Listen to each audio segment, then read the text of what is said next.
Hello मेरे दोस्त। शुभ संध्या। तो चलिए आज हम संविधान का भाग 5 संघ यूनियन को जान रहे थे और उसमें बहुत सारे पॉइंट को हम समझे थे।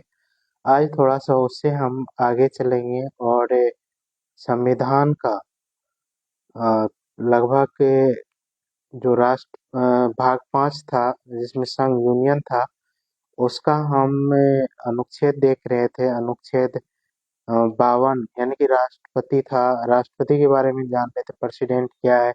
और प्रेसिडेंट का जो अनुच्छेद स्टार्ट होती तो वो अनुच्छेद 52 से स्टार्ट हो रही थी।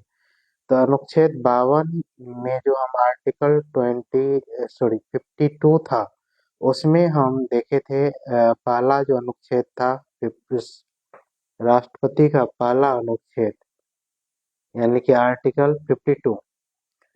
इसमें हम राष्ट्रपति का पद देखे थे और राष्ट्रपति के पद को हम समझ चुके थे। राष्ट्रपति का पद कहाँ से लिया गया है इसकी चर्चा हम किए थे। यह जो लिया गया है ब्रिटेन से लिया गया है। और राष्ट्रपति हम बताए थे औपचारिक प्रमुख होता है। फिर दूसरा अनुच्छेद यानी कि 53 आर्टिकल 53 यानी कि अनुच्छेद 53 को देखे थे। कार्यपालिका का औपचारिक प्रधान राष्ट्रपति होता है। इसके बारे में हम चर्चा किए थे। और लेकिन वास्तविक अगर कार्यपालिका का बात करते थे तो वह पीएम होता था। इसको हम समझे थे। अनुच्छेद फिर 54 आर्टिकल 54 को समझे थे कि राष्ट्रपति का निर्वाचन जो होता है एकल संक्रमणीय अनुपात पद्धति द्वारा प्रत्यक्ष रूप से गुप्त मतदान द्वारा होता है। तो इसको हम समझे थे और अच्छे तरीके से वहाँ पे समझ चुके थे। तो चलिए आगे हम एकल संक्रमणीय पद्धति को भी समझे थे कि एकल संक्रमणीय पद्धति क्या होती है। उसके बाद हम इसी में अनुपातिक पद्धति भी समझे थे और अनुपातिक पद्धति में हम दो चीजों की चर्चा किए थे। पहला एक एमपी का बात किए थे, मेंबर ऑफ पार्लियामेंट, और एमएलए। तो एमएलए को भी देखे थे, मेंबर ऑफ लेजिस्लेटिव असेंबली। तो इसमें हम समझे भी थे कि सबका वोट प्रतिशत अलग अलग होता है। जैसे कि एमपी जो होता है जिसको हम सांसद कहते हैं, सांसद का वोट जो होगा वह क्या होगा, एमएलए यानी कि विधायक से ज्यादा होगा। और ये जो अप्रत्यक्ष रूप से यानी कि राष्ट्रपति के चुनाव में भाग लेता है, मतलब यह अप्रत्यक्ष रूप से राष्ट्रपति के चुनाव में भाग लेता है। और वहीं पे हम समझे थे अप्रत्यक्ष यानी कि वोटिंग क्या होता है, और उसमें हम पूरे अच्छे तरीके से समझ लिए थे। आगे जो हम देखे थे राष्ट्रपति का निर्वाचन मंडल को आज हम समझेंगे। राष्ट्रपति का निर्वाचन मंडल क्या होता है। तो राष्ट्रपति का निर्वाचन मंडल जो होगा यानी कि प्रेसिडेंट इलेक्टरल कॉलेज, इसकी हम अभी चर्चा करेंगे। जिसमें राष्ट्रपति का निर्वाचन मंडल में लोकसभा राज्यसभा का सदस्य तथा सभी राज्य में से अभी कितने 28 राज्य और 9 केंद्र शासित प्रदेश जो है उसका जो सदस्य है यानी कि निर्वाचित सदस्य है वो क्या करते हैं, राष्ट्रपति के चुनाव में भाग लेते हैं।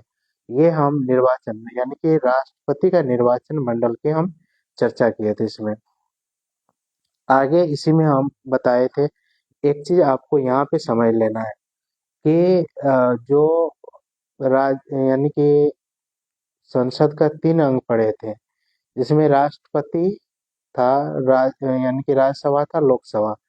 तो राष्ट्रपति को तो हम जानते हैं वो क्या होता है, यानी कि देश का सर्वोच्च पद होता है।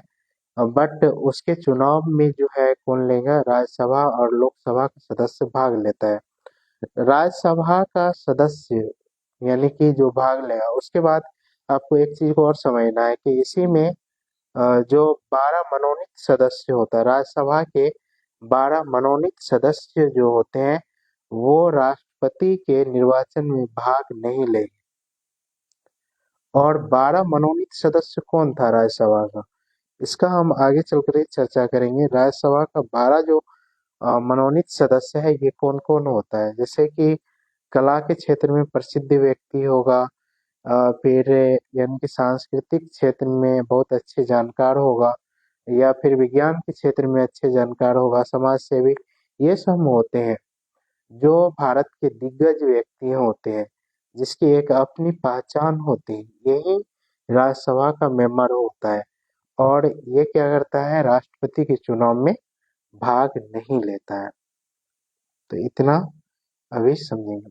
उसके बाद आगे अ, इसमें भी समझना है कि मुख्यमंत्री जब विधान परिषद का सदस्य होगा, यानी कि मुख्यमंत्री किसका, विधान परिषद का सदस्य होगा, तो वो राष्ट्रपति के निर्वाचन में भाग नहीं लेगा। यानी कि मुख्यमंत्री जब विधान परिषद का सदस्य होगा, तो वह राष्ट्रपति, विधान परिषद और विधानसभा दोनों में अंतर है। तो विधान परिषद का अगर जब सदस्य होगा, तब वो क्या होगा, राष्ट्रपति के निर्वाचन में भाग नहीं लेगा। आगे समझना है कि 69 यानी कि 69वां संशोधन जो हुआ था, संविधान संशोधन 1990 में जो हुई थी, इसके द्वारा राष्ट्रपति के निर्वाचन मंडल में दिल्ली तथा पांडिचेरी को राष्ट्रपति के निर्वाचन मंडल में शामिल किया गया था। और इसी में आपको समझना है, जो भी मेरे दोस्त अगर लाइव आ रहे हैं तो थोड़ा सा कमेंट्स कीजिए, ताकि आगे और सारी चीज चर्चा करेंगे। थोड़ा शेयर भी कर दीजिए ताकि जोड़ पाए अधिक से अधिक। तो ये आपको समझना है कि जो 69 संविधान संशोधन हुआ, 69वां संविधान संशोधन कब, यानी कि 1990 द्वारा दिल्ली तथा पांडिचेरी में विधानसभा का गठन किया गया था। विधानसभा, देखिए लोकसभा और विधानसभा। तो लोकसभा में कौन, लोकसभा का मेंबर कौन होता है, जिसको हम सांसद कहते हैं। अब विधानसभा का सदस्य जो होगा, जिसको हम विधायक कहते हैं। तो विधानसभा में कौन, विधायक लोग बैठेगा, और लोकसभा में कौन, सांसद बैठेंगे। आगे इसमें समझना है कि 17वां संविधान संशोधन जब हुआ, यानी कि 1990 द्वारा राष्ट्रपति के निर्वाचन मंडल में दिल्ली तथा पांडिचेरी को राष्ट्रपति के निर्वाचन मंडल में शामिल किया गया। यानी कि 17वां संविधान संशोधन कब, 1990 के निर्वाचन मंडल में दिल्ली तथा पांडिचेरी को राष्ट्रपति के निर्वाचन मंडल में शामिल किया गया। अब एक चीज समझना है, विधानसभा और यानी कि विधान परिषद, इस दोनों को हम समझते हैं। विधानसभा और विधान परिषद में क्या डिफरेंस होता है। विधानसभा में टोटल 28 मेंबर, और विधान परिषद में 6 गुना मेंबर्स क्या होता है, यानी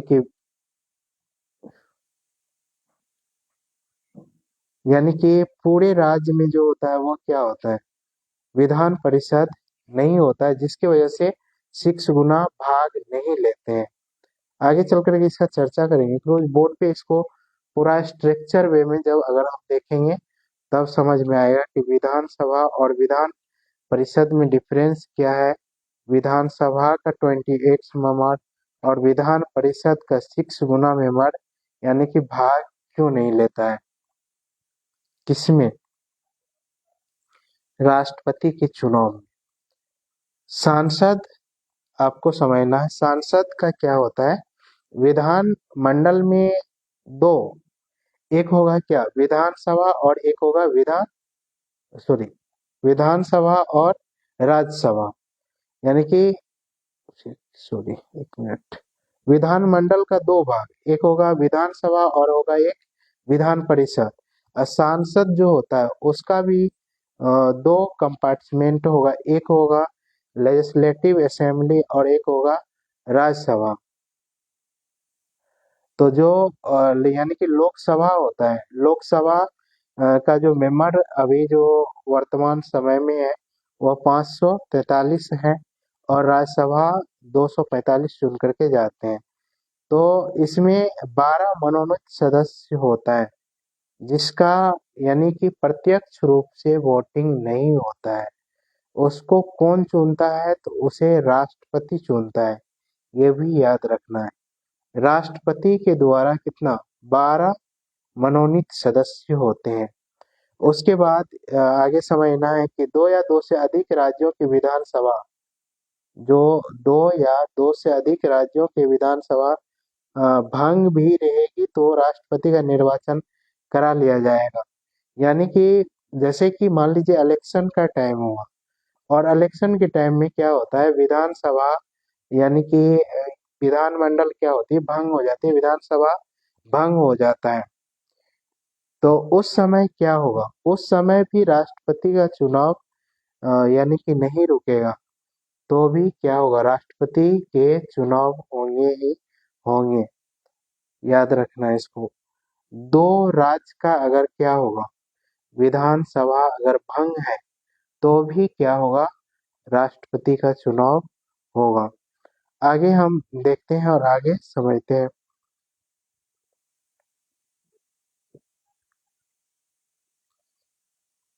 अगला जो हम पॉइंट अभी समझेंगे, अगला पॉइंट है यानी कि एमएलए क्या होता है। एक एमएलए का वोट प्रतिशत क्या होता है, इस चीज को समझना है। जैसे कि एकल संक्रमणीय पद्धति हम समझे थे और अप्रत्यक्ष मतदान समझे थे।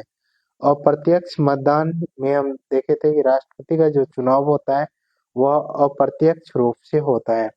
अभी हमको समझना है कि एक एमएलए का वोटिंग प्रतिशत कितना होता है और कितने वोट से उसका चुनाव होता है, उसका कितना प्रतिशत बनता है। तो जैसे एक एमएलए के वोट का जो वैल्यू होगा वह क्या होगा, राज्य का टोटल जनसंख्या, ये समझना है।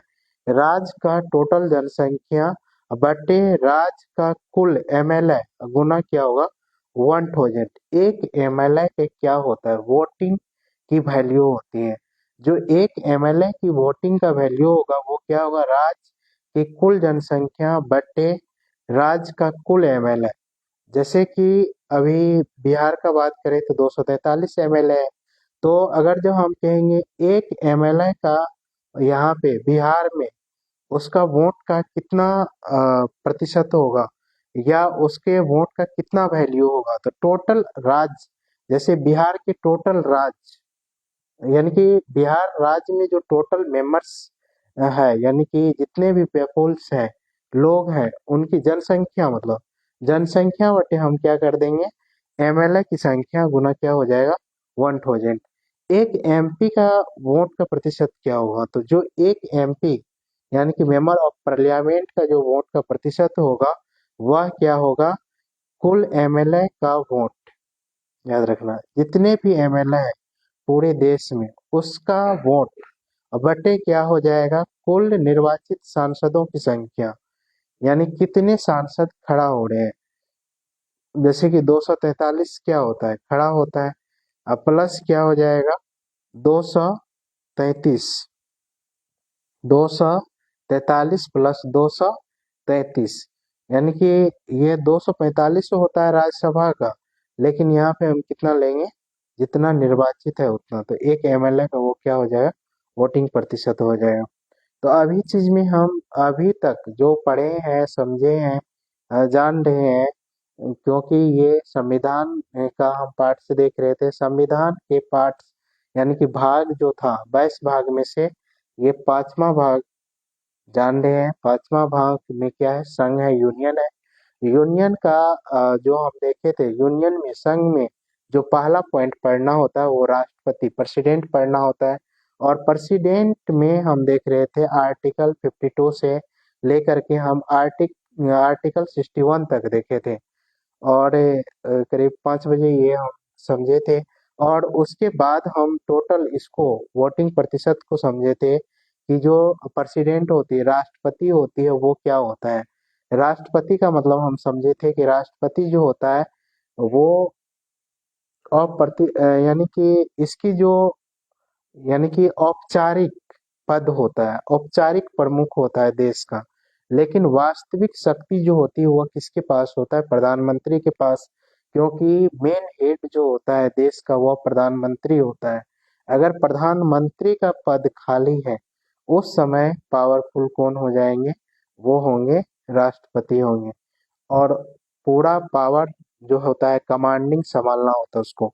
लेकिन एक चीज को समझना है, अगर मान लीजिए प्रधानमंत्री भी नहीं है और राष्ट्रपति का भी पद खाली है, तो उस समय कौन देश का पहला हेड होगा? तो उस समय सुप्रीम कोर्ट जो होती है, सुप्रीम कोर्ट का जो मुख्य न्यायाधीश होते हैं, जज होते हैं, उसके पास पूरा देश का कमांड चले जाता है। अगर जब वो भी नहीं होंगे तो उसके नीचे में करीब 30 पीठ होते हैं जिसके पास ये पावर चले जाता है। तो याद रखना है, वास्तविक प्रधान देश का क्या होता है? वास्तविक प्रधान जो होती है वो रियल में पीएम होता है, प्राइम मिनिस्टर होता है, प्रधानमंत्री।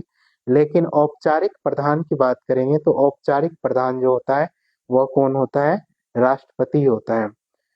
लेकिन अगर जब पीएम नहीं है, पीएम की पद खाली है, प्रधानमंत्री की पद खाली है, उस समय वास्तविक पावरफुल जो होती है वो राष्ट्रपति की होती है।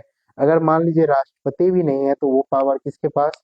सुप्रीम कोर्ट के पास चले जाता है। सुप्रीम कोर्ट का जो मुख्य न्यायाधीश होता है। आगे इसी में सारे पॉइंट को हम समझ लिए थे। अनुच्छेद 52 समझे थे, राष्ट्रपति का पद समझे थे। 53 में हम कार्यपालिका का औपचारिक प्रधान कौन होता था? प्रधानमंत्री होता था। ये थोड़ा सा पॉइंट्स हम समझते गए थे। तो चलिए आज इतना ही रहने देते हैं। कल होगा तो हम फिर आएंगे, लाइव में आएंगे। हो सकता है कुछ ही दिनों में हम यूट्यूब पे आने लगेंगे, क्योंकि सारा फुलफिल हो गया है, बट अभी तक लाइव स्ट्रीम मेरा नहीं खुला है। तो वहाँ पे बहुत सारे क्लास समझेंगे। जो भी देख रहे हैं थोड़ा शेयर कीजिए, कमेंट्स भी कीजिए।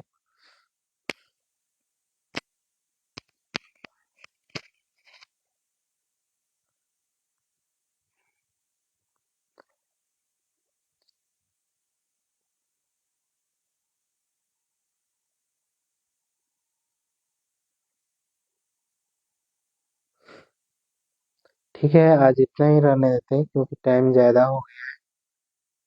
सुबह में हमें क्लास लेना पड़ता है इसलिए।